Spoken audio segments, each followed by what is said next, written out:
Well, thank you for hosting me in the Twin Cities.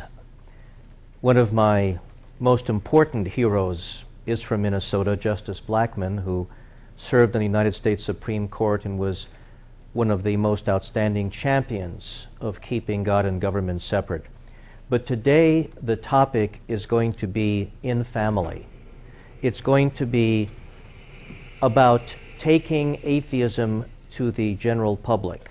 I'm not speaking so much today as a church-state separationist, but to brother and sister atheists about how we overcome the dismal perspective in which we are held by the general public. I want to say from the outset that an integral component of atheism is being a realist.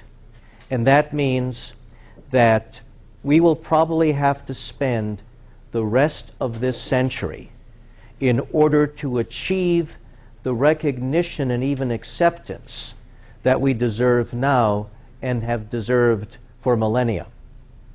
But given the attitudes and the childishness of the way most Americans handle religious questions, it could take 100 years before the secular enlightenment that we all support even gains a foothold.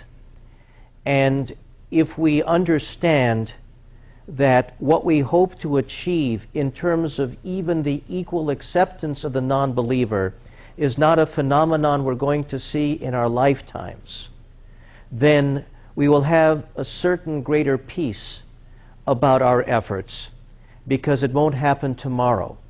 But the seeds that we plant today and continue to nurture over the next 100 years might eventually bring about the type of more enlightened and less superstitious society than the one in which we have lived and in which we have always lived. In every age there has been a false start and a hopeful promise for the free thinker that has ultimately fizzled.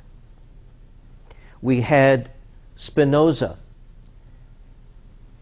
in his efforts to question the Bible. Then we had David Hume trying to disparage all miracles, magnificent work. And then we had a true founding father of the American Revolution, Thomas Paine, writing one of the most scathing denunciations of the Bible ever written by anyone. And then in the 19th century, we had our greatest orator ever, Robert Ingersoll, who was heard by more people than any other single orator throughout that century, and yet, outside of those of us involved in free thought, very few Americans have an idea he even lived and spoke across our nation. And so, in every age, in every era, brave non-believers, religious dissenters, and free thinkers have established a challenge to conventional supernatural beliefs. And yet the challenge, regardless of how profound, regardless of how eloquent, ultimately didn't go very far. So we have to be the first atheists in history who begin an effort that will not die in just a few years. And what I'm going to talk about is the mechanisms by which we begin this long process. Martin Luther King, a favorite believer of many of us, once said that the arc of the universe is very long, but it ultimately bends toward justice. As much as I adore Dr. King, I must disagree with this overly optimistic view. It will only bend toward justice if we make it happen. There is no natural force that will lead to the abandonment of supernatural belief systems by the majority of the American people. There is no natural course of evolution that's operating on the American mind to have a greater tolerance for non-belief. We are going and have been going in the opposite direction. The very fact that the newly elected local member of Congress, Keith Ellison, draws so much ire from Christian religionists when he wants to exercise only the same right they do, which is as an individual, taking a secondary oath after the formal one on his own sacred scripture, and that religious right-wing commentators believe it should be illegal for him to do so. And with some of the comments you see around the country, we see that the American people are frightfully immature in the realm of religion and spirituality. We see that most Americans will not even accept alternative religions, let alone non-belief.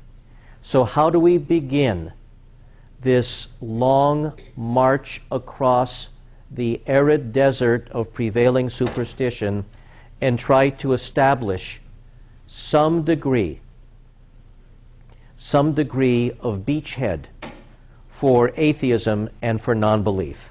Well, we have really, I think, 4 goals, and they sort of run into each other. Remember, as kids, sometimes you would take a chocolate vanilla ice cream cone and melt them together, and they all run together. It's sort of like these 4 objectives. One, of course, is preserving the separation of church and state and keeping religion and government separate. The second would be to educate the public so that not only will they hear our arguments, but they will accept that it is acceptable for us to even make those arguments. The problem that I have on college campuses when I address atheism or debate believers is that so many members of the audience question whether it's even socially appropriate, let alone legal, for the atheist to make our arguments in public. So we have to first create fertile ground for our arguments to be heard. And then comes the actual presentation for the reasons why we maintain that there are no supernatural forces in this universe, including the God that most people think they believe in. And that is the centerpiece, but to get to that, we have to improve the climate so we can even get a hearing.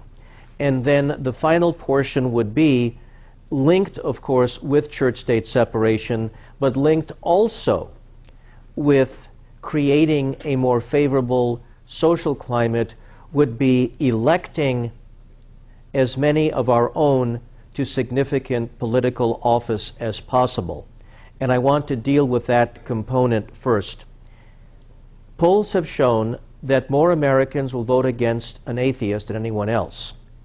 Regardless of the horrific and totally unjustified prejudice against gays and lesbians, most Americans would still vote more for a gay candidate than an atheist candidate. Now, I have a whole other lecture on this, which grows out of my own near miss for the California legislature in 2000. I guess I'm not muscular enough to hold high office in California. Of course, this state also has experience with that, but at least we had in Jesse Ventura a thorough defender of church-state separation. But if we, and sometimes we're a contentious lot, if we don't learn how to put aside our views on some other issues and give some slack to a brother or sister atheist, we'll never be able to get any of our own elected to office. We have to take a clue from the gay community. They were able to rally behind their candidates and elect many of them to Congress and state legislatures around the country. And so if an atheist candidate emerges, and even if you don't agree with them on every possible issue under the sun, unless what they stand for violates a core belief of yours, I would recommend that we seriously examine to what degree we can put aside our other political views and help a viable atheist candidate get into Congress or the state legislature. Because if we hold a brother or sister atheist to agree with us on all 1,000 issues out there today, will never be able to support one of our own for office. So we have to seriously think, and each of us will draw the line at a different point,